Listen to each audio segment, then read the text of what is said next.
Hey everybody, welcome back to When Harry Met Board Games. Today we have another playthrough. Today we're going to be playing through this game right here, Nations the Dice Game. Nations the Dice Game is a civilization-themed dice-based game. It's a re-implementation of the original Nations board game, civilization themed game by the same designer. And as the title of the game would indicate, most of the components in this game are comprised of dice, different colored dice that do different things for you. You also have these chip tokens here and a bunch of these tiles. This is the main board from which players are going to be acquiring different tiles to add on to their civilization. Here we have the score track, and it's divided in two. This is the actual score track proper, where players will be scoring or advancing their score marker.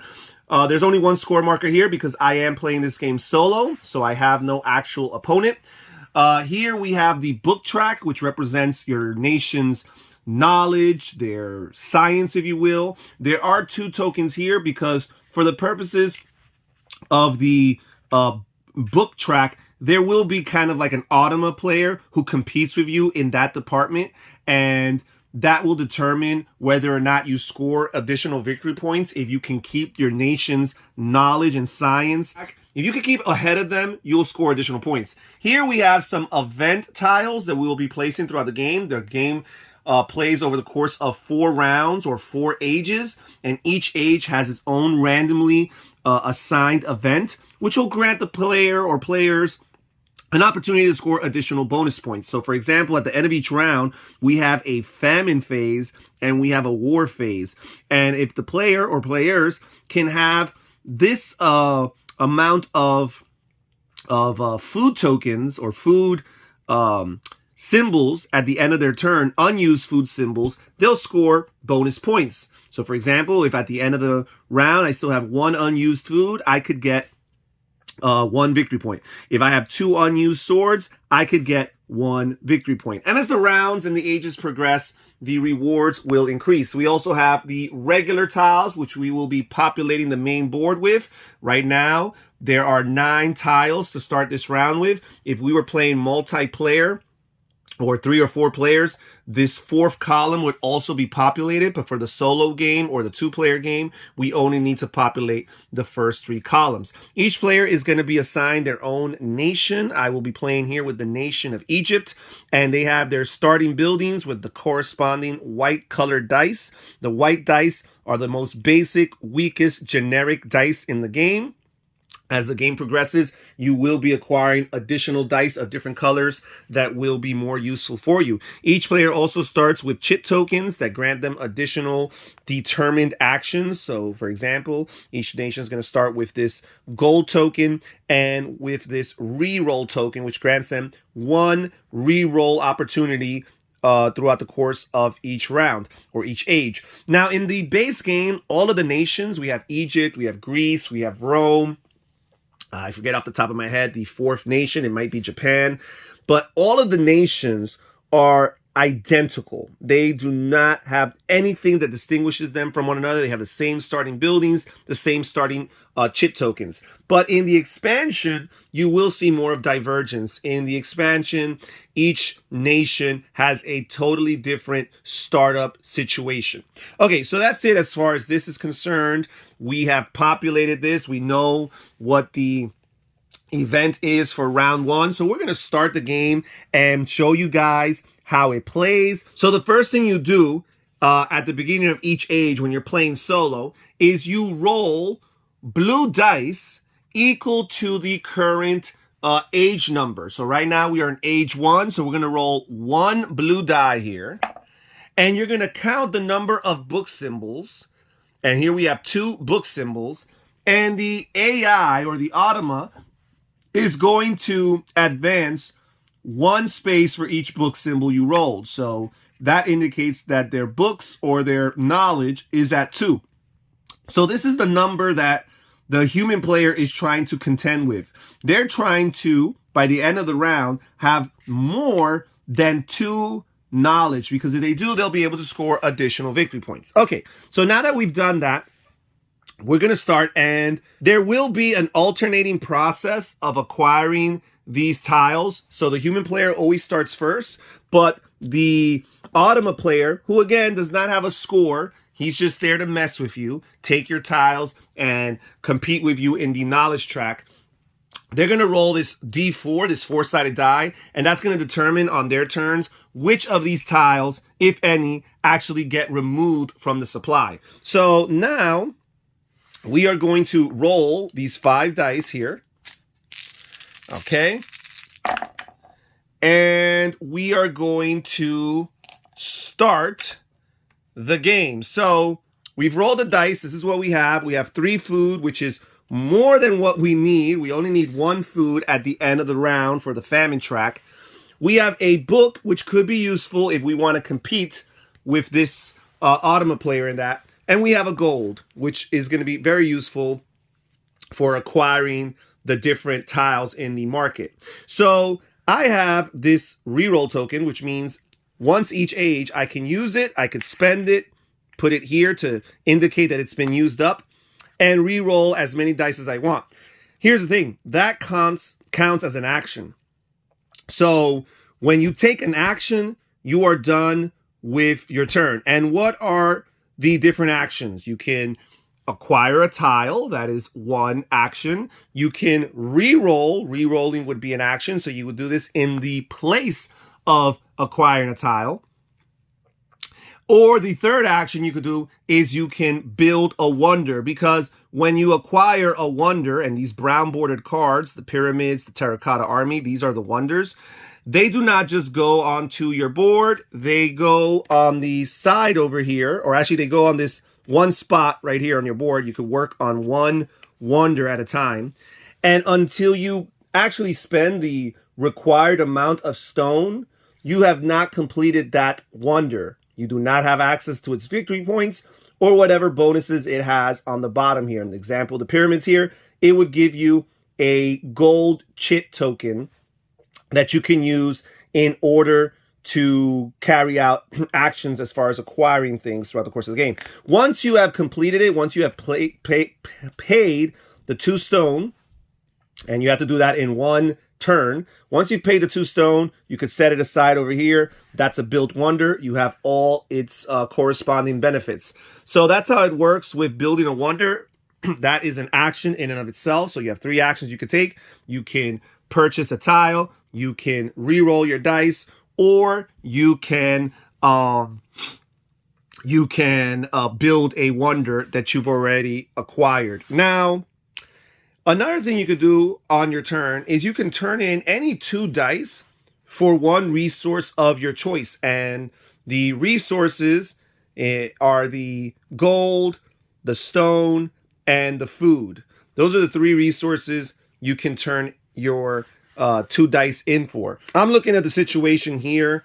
I could use this gold die along with this gold chit over here, and I will. I'm going to use these 2 to acquire a tile from the market.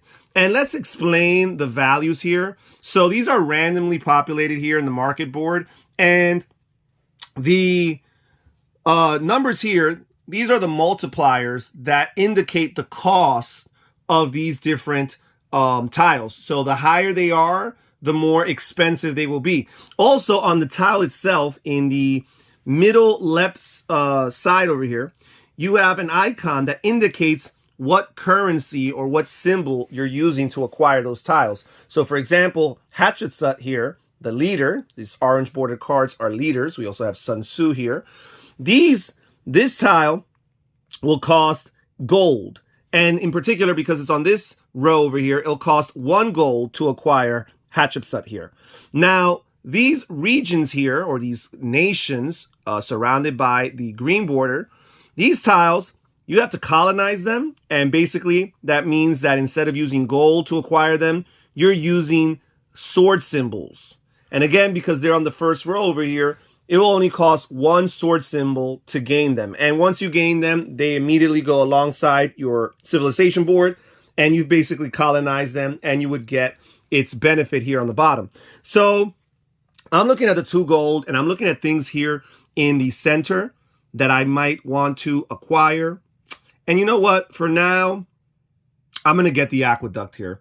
It's a building, and it gives me a blue die, which is more valuable than your typical white die. So I will acquire the aqueduct. I will cover one of my buildings with it. It doesn't matter because all these buildings, although they have different names, thematically speaking, they're identical. So I'm simply going to put the aqueduct here. And what happens is when you acquire a building that grants you a die, you are going to immediately replace one of your white dies. So ideally, you want to have a spent white die to replace. That way you got to capitalize off of it. So you discard the white die and you immediately replace it with a die of this color, in this case, blue. And once you acquire your new blue die, you immediately roll it and it's available for you. So look at that. I've got 2 book symbols, which will be helpful for keeping up with this person over here, the science track over here. Okay, so now I roll these 2 books here, add it to my pool, and I am done with my turn. The Automa player will go. You're simply going to roll this D4 over here. You're going to look at the number here on the bottom, A1, and they're going to grab the cheapest available tile that's in the first column. So this here is the first column, and they're going to grab this here. And again, this doesn't mean anything for them. They're simply removing it. So it's no longer available for the human player to acquire. So now it's back to my turn, and I could choose to use my tiles. Not that there's much I can do. I do have these 3 book symbols, which will be useful for passing this guy here on the science track. But instead, I'm going to use my 1 action to spend this reroll token, and it will allow me to reroll as many tokens as I want. And I'm going to reroll 2 of these food. I only need 1 food at the end of the round, according to the current event. I do not need 2. So I'll reroll this here, and I've got a sword and a stone. So that's pretty useful. Let's see what I could do with it. So now we're going to roll this D4 here, and we've got a 2. So they're going to grab the lowest tile, the cheapest tile in the second column, because we rolled a 2. And that would be Babylonia, which is too bad because I was thinking of getting Babylonia next with this 1 sword. So now it's back to the human player's turn. I've got 1 sword. Unfortunately for the event, I'm going to need 2 swords. So I've got some tough decisions to make. Basically, do I want to try to compete with science? Do I want to try to compete with food? Like, I cannot even re-roll, but I could always do what I mentioned earlier. You could always, at any point, it doesn't even count as an action, you could always exchange any 2 for a resource of your choice. And at this point, I'm wondering what I can do. Can I turn these 2 in for gold and hope to get Hatshepsut? Will she even be available for me at my next turn?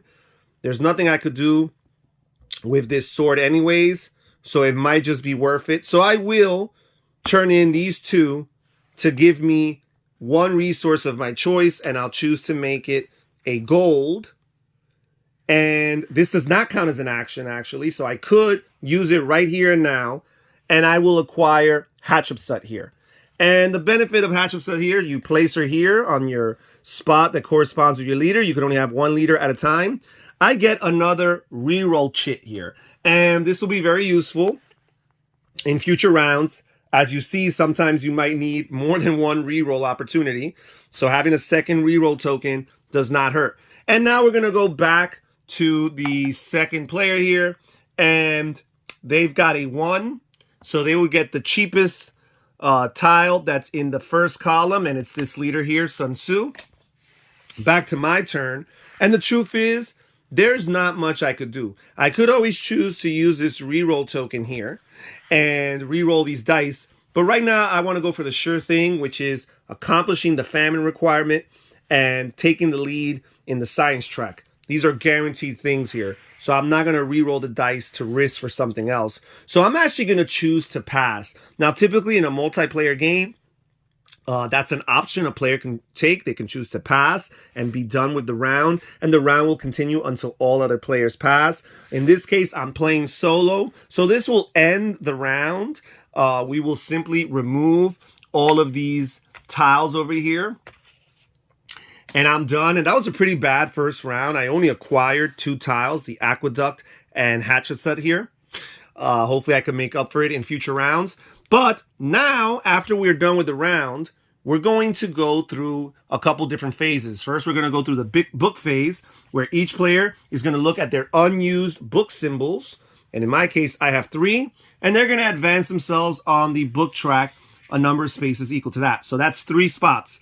So now, after you're done with the book phase, whoever is in the lead, or actually every player, is going to score 1 point for every player that has fewer book symbols than them. However, in the solo or 2-player game, you score 2 points if you are in the lead. So because I'm in the lead in books or in science, I'll be able to advance in the score track by 2. So now I have my first 2 points of the game.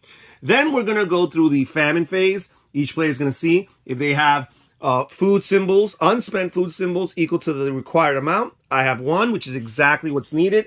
Then they're going to score the corresponding amount of victory points. In this case, that's 1. So now I have 3 points. Then we're going to look at the war requirement, which is 2 unspent swords for 1 point. I have no unspent swords, so I am not going to get those points. Now, there is no penalty for failing to meet the need as far as famine and war goes. Okay, so now we are done with round 1. Players are going to collect their dice back and any spent chit tokens here. And now we are going to replace the current event here for round number 2. And this is the event here. So as you can see, it's a little bit more challenging in particular in the case of the famine, but it's also a little bit more rewarding. We're going to get 2 points as opposed to 1. Again, at the beginning of each round, we're going to roll blue dice equal to the number of the rounds. So in this case, 2 blue dice.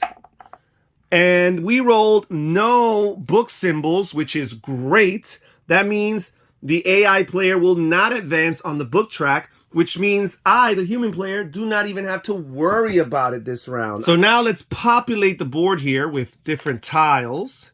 And we've got Madrasa here. And we have the Moai statues. And we have the long ships. And the Hagia Sophia. And the windmill. And the knight. And the Saharan trade. And the porcelain tower. And finally, we have Anna Komnene here as a leader. Okay, so we're going to start by rolling our 5 dice here.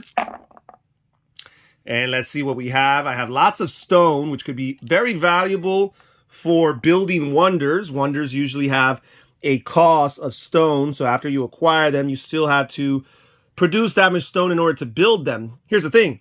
I need to acquire them first, right? So even though I do have more than enough stone, I don't have enough gold to acquire most of them. I could get the Moai statues because they only cost 1 gold. They also only require 1 stone. So I am wondering, you know what? No. I'm going to use my 1 gold, my 1 chit right here, my 1 gold chit, because I don't have any gold in my dice. I'm going to use it. I'm going to spend it. And now I'm going to acquire the long ships. And the long ships, as you can see here, actually grant you 2 dice. So I will place this down here anywhere I want. And now I got to replace one of my white die. Unfortunately, I will not get the benefit of it, but I don't need this much stone anyways. So I'm going to spend this white die, or I'm going to turn it in. And now I get to grab new dice, a red die and a white die. So basically the same dice right back. And immediately once you acquire these dice, you get to roll them and they're available to you. Okay, so I've got some more food and some sword symbols. Okay, so we are done with our turn. Now the AI player will roll the D4 here. They've rolled a 3, so they're going to get the cheapest tile in the third column, which in this case is the knight here. And we'll simply remove this. Back to my turn. And let's see what we can do. I'm looking at this situation here. I'm probably not going to meet this requirement anyways. You know, I don't need any books. I'm going to re-roll. I'm definitely going to re-roll. That's going to be my action. I'm going to spend this chit here. Question is, what do I want to re-roll? Definitely do not need this. This is of no use to me because one sword symbol will not be enough. Re-rolling this is a little bit risky, but worst case scenario, I could roll multiple swords, and that could be useful for the war. So, and do I want this for the Hagia Sophia, which gives me 3 points? That's very valuable. And this gold chit here. Yeah, you know what? I'm going to re-roll these 3 here and hope for the best. Let's see what happens here. And yes, at least I got 1 gold. Unfortunately, I got 2 swords, 3 swords. I don't need that many swords. Okay, so we are done with my turn because, again, re-rolling is an action. So we will roll this here, and we rolled a 2. They're going to grab the cheapest one in the second column, which is the Moai statues here. That would have been a good wonder for me to get. Now I'm in quite the situation here. But what can I do? What can I do? I think I'm simply... Oh, man. I really want the Hagia Sophia there, but I'm going to need a second gold. I could sacrifice the famine right now to try to get that. That might be worth it, because I could turn these 2 in, these 2 icons, to get any resource of my choice, that being stone, gold, or food. I could choose to make a gold, and then I'll be able... You know what? I am going to do that. I'm going to do it. I have enough to meet the famine, the war requirement. I'm just going to fail to meet the famine requirement, but it's absolutely worth it. So I will exchange these 2 for 1 gold, and I'm going to use this gold here. I'm going to use this gold along with this gold right here, so that's 2 gold. I'm going to use these 2 gold to acquire the Hagia Sophia, and I will place this here in the allotted spot for my wonder, which means I can only work on 1 wonder at a time, so I cannot acquire any other wonders until I'm done building this one here. So we are done with our turn. I still don't have any of its benefits or its victory points, by the way, until I've completed building it. So the AI player will go. They rolled a 4, and when they roll a 4, that means nothing happens. So that is awesome. That's like a little respite for the human player. They don't have to worry about any of their tiles being eliminated. At the same time, I'm not sure I'm going to be acquiring any more tiles at this point. I'm going to use my turn, my action, to spend these 3 stone symbols here in order to build the Hagia Sophia here. So now I will put it here to the side, indicating that it's built. I will have those 3 victory points added to my score at the end of the game, and I will get this this gold chit right now. So let me see. So that gives me an additional gold that I will have going forward. Back to the AI's turn. Hopefully they do not roll a 1. They did not. They rolled a 3. So with that 3, they're going to get the cheapest and last tile available in the third column. Back to my turn. And I'm going to use this newly acquired gold chit here. I'm going to spend it in order to acquire the madrasa building here. And this is great because I'm going to place this down. I'm going to be able to replace one of my white die with a blue and white die. So I'll grab those 2 and I will roll them immediately and see what I have available. Oh, okay. Lots of knowledge there. So I guess in a way that's good because I could build on my lead and not have to worry about that in future rounds. So we are done. Back to their turn. And they're going to roll here. And they rolled a 4, which means they get nothing. And I'm looking at my situation here. What do I want to do? Do I want to re-roll this? I do not need this much knowledge. But the question is, what can this give me? This tile here can only give you knowledge and stones. I have no use for stones. So I'm going to keep this. 3 books is very useful to build a pretty considerable lead. If I can re-roll this to a food, it would make no difference. If I re-rolled it to a gold, it would make no difference because there's nothing available. So I'm just going to leave it as it is. I'm done. I'm going to pass. We're done with round 2. And now we're going to move on to the book phase. I'm going to count my unused book symbols, which I have 4. And I'm going to advance myself 4 on this track. Build a considerable lead. Again, the human player scores 2 victory points if they are in the lead in the book track. So that's 2 more points, putting me at 5. Now we're going to look at this here. There is the famine requirement. I do not meet it. But I do meet the war requirement because I have these 2 unspent sword symbols here. And that's going to grant me 2 more victory points, putting me at 7.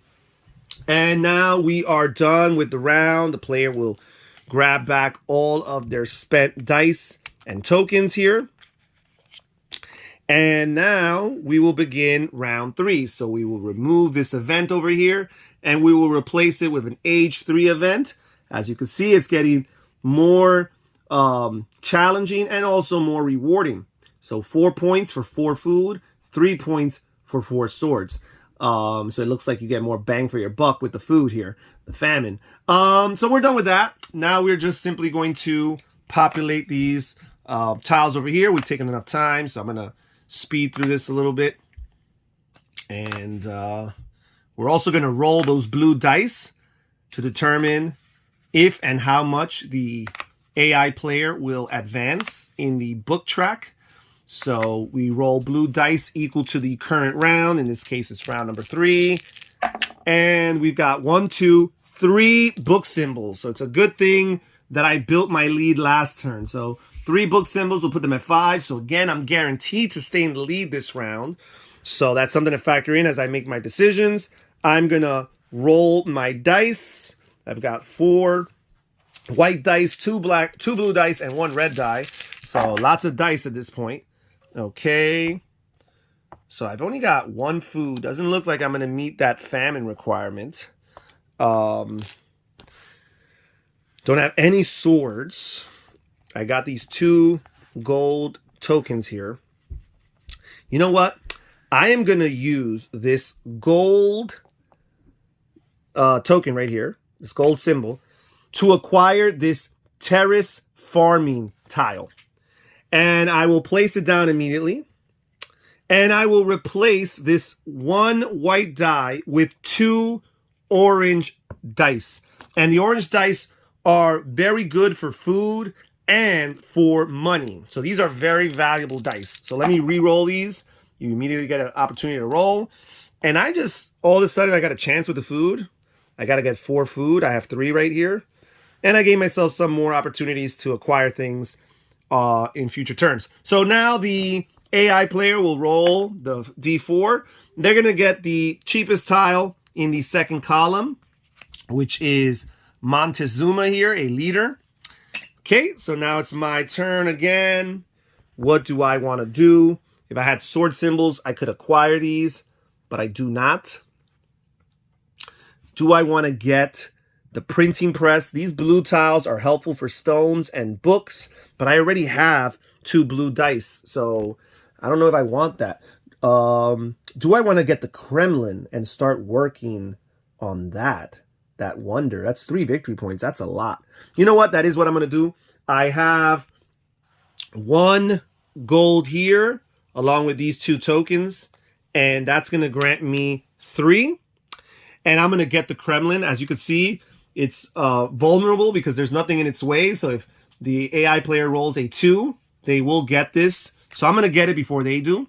And I'm going to place it here. So again, you could only work on 1 wonder at a time. Let's see if I can get to 3 stone. Actually, I already have 3 stone, so it's just a matter of carrying out that action. Okay, so I'm done. Now the AI player will roll, and they've rolled a 1. So they're going to get the cheapest tile in the first column, which is Brazil over here.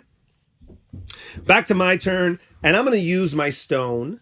I'm going to use my 3 stones. So I'll use these 2 along with this one here.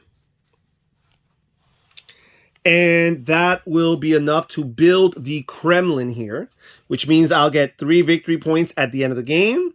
Plus, I get a sword chit right now. So now, I'm a little bit stronger as far as military goes. Okay, so now the AI player will go. They rolled a 1. Again, they'll get the cheapest tile in the first column, which is the printing press here. Now let's see what I want to do. I have this sword. Very unlikely that I will be able to get to 4 swords here. So instead, I'm going to use that 1 sword. I'm going to spend it here. I'm going to use that 1 sword to colonize the Aztec Empire here. And not only will that give me a victory point at the end of the game, but also it gives me a gold chit that's available for me for the duration of the game. So that's pretty good. Okay, now the AI player will go again, and they rolled a 3. So they will get this Himeji Castle here. It's too bad I did have a space available for Wonder. So they will take that away. And now back to my turn. And I'm looking at this situation. I don't really need this much books. So I definitely want to re-roll this one here. Hopefully, and I don't need stone anymore. I'm going to use one of my re-roll chits here to re-roll these 2 dice. And I'm hoping to get food because I'm 1 food away from meeting the famine requirement. So let's see here. And I did get that food, thankfully. Okay, so now a re-roll counts as an action. So the AI will go again, and they rolled a 2. And there's nothing in the 2 column. So whenever they roll a 4 or a number of a column that's empty, it's basically a non-action for them. So that's always good news for the human player. Okay, so I have enough food. This 1 gold will do nothing for me. I do have this 2nd gold, but there is nothing in this column. So I'm actually going to pass, and we're basically going to end the 3rd age over here. So now we're going to carry out the book phase. I have 3 book icons. So I will advance myself 3 in the book track here, 1, 2, and 3. Continuing to build my lead. Because I am in the lead, I'll score an additional 2 victory points. Now we move on to the famine phase. I needed 4 food, which is exactly what I got right here. So because of that, I'll be able to score 4 additional points. 1, 2, 3, 4. Now I failed to meet the requirement for the war phase, so I did not get those extra 3 points. But we are done with round 3. The human player is going to get all their dice and tokens back available to them. We are going to replace this event with a age 4 event. And this is very demanding here. 5 respectively for food and for swords. Again, in this case, we get more bang for our buck with the food than with the swords. Okay, so we are going to roll blue dice equal to the current round. That is 4. And there was only 1 book symbol. So I am guaranteed to win this book race here. There's nothing the AI player can do to stop me on that front. Now I'm going to just simply place these tiles over here. And that's it, guys. We are down to the nitty-gritty. We are down to the final moments. This is the last age, the last round. Let's see how many points I can score. This is definitely a beat your own high score type of solo game. Again, as I mentioned, the AI player is really just there to deter you and kind of get in your way. Okay, so I'm going to roll all my dice. And at this point, I have tons of dice to roll. Okay, let's see here. Got some food, some swords, lots of book symbols, which I do not need. Okay, so what do I want to do? I've got all of these very valuable leaders here. I'm looking at Frederick Chopin here, and he gives me 3 victory points. So why not? I'm going to use one of my gold chits here, of the many that I have. I'm going to use one of them to acquire Frederick Chopin here and basically replace my leader, Hatshepsut here. So I'll get rid of her. He'll be my new leader. which means I will get his 3 victory points at the end of the game. However, because I discarded Hatshepsut here, I'm going to have to remove whatever benefit she gave me, which in this case was this 1 reroll chit. So I'm able to reroll 1 fewer time. But that's okay, because those 3 victory points are absolutely worth it. Okay, so now the AI player is going to roll, and they rolled a 4, which means they do nothing on their turn. That is great for me. And I have no more need for leaders. I'm looking at column number 2 that has some interesting wonders. You've got the British Museum here. That's going to get you 5 points, but it requires 4 stone. And then you got MIT, which gives you 4 points, but it only requires 3 stone. I already have 2 stone available for me. So you know what? What I'm actually going to do is I'm gonna choose to use my reroll action right now. I'm gonna reroll, and I definitely want to reroll these 2. I have no use for these book symbols, but these dice are also useful for stones, which is what I need to build wonders. So I'm gonna reroll these 2 dice here. I'm looking at these right here. These 2 sword symbols are not going to be of much use right now. I'm more benefited re-rolling this and hoping it turns into food. At the same time, am I going to acquire anything from column 3 with lots of gold? Probably not. So I think I'm also going to re-roll this die here, and hopefully that turns into food as well. So these are the 4 dice that I'm going to choose to re-roll with my re-roll action. Let's hope for the best here. And I got no stones. I got the same amount of swords I had before. And now I have 1 more gold than I did before. So this is terrible. Did not work out the way I wanted it to. So now the AI is going to go. They got a 4 again, so they're not going to grab anything.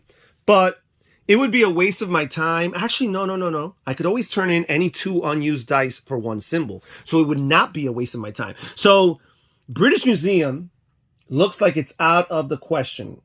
Doesn't look like it's going to happen. Or will it? I guess I could always turn in these 2 for 1 and these 2 for another 1. Let's say. I'm not going to get to the 5 food. So yeah, I am going to... I got 2 stone here. This could be 1. This could be 1. Or this could be 1. Yeah, that's what I'm going to do. I'm going to use my 2 gold over here in order to acquire the British Museum wonder here. And I'll place it here. Cannot work on any of the wonders till this is completed. The AI will roll their die. They rolled a 2, so they will grab Marie Antoinette here. So she's gone. Now I'm going to use my action here. I'm going to use these 2 stones. I'm going to turn these 2 in for 1 stone. So that would be a 3rd stone. And I'm going to turn these 2 in for, I'm going to turn these 2 in for a 4th stone.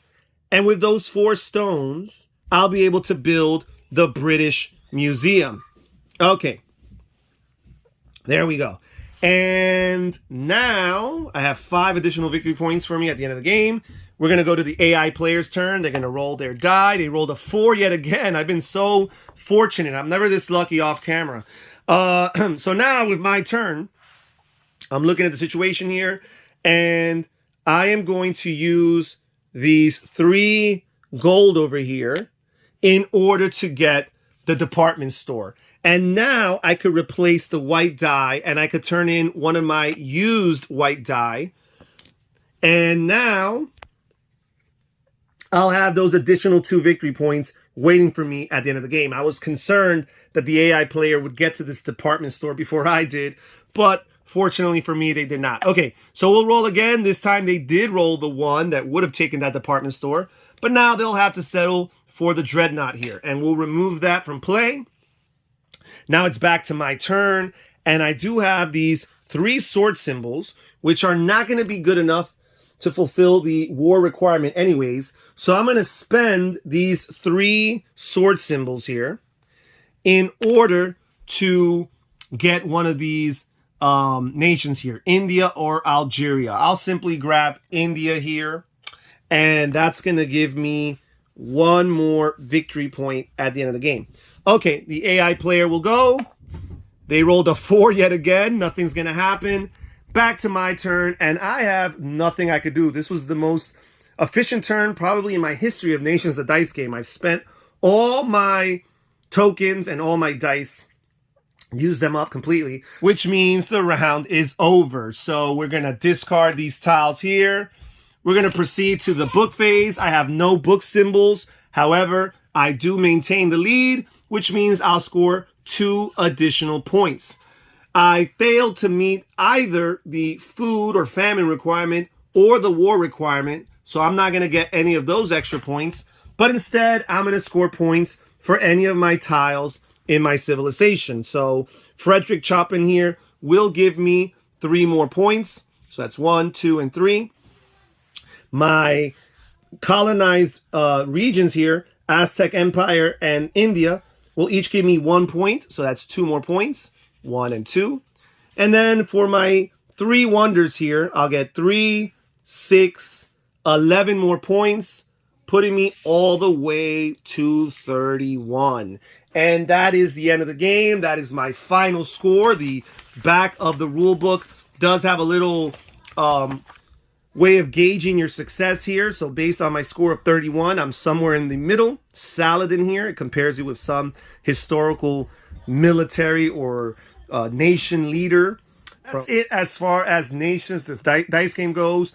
Fun game. A quick little way of scratching that civilization itch. And very satisfying game. I enjoy it quite a bit.